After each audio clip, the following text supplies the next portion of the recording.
மேனிஃபெஸ்டேஷன்னா அது ஏதோ மேஜிக் கிடையாது.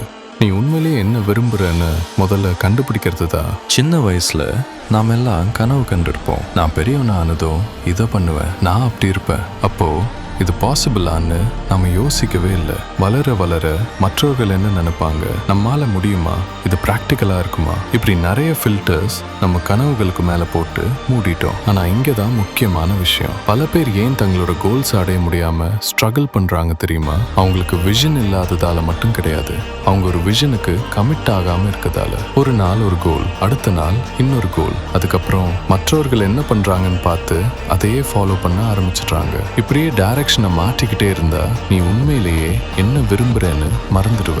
மேனிஃபெஸ்டேஷனை உட்கார்ந்த இடத்துல இருந்து நினைச்சா அது தானாக நடக்கும்னு அர்த்தம் கிடையாது. உனக்கு என்ன வேணும்னு தெளிவாக தெரிந்து கொள்வது, அதில் நம்பிக்கை வைப்பது, அதற்காக தொடர்ந்து செயல்படுவது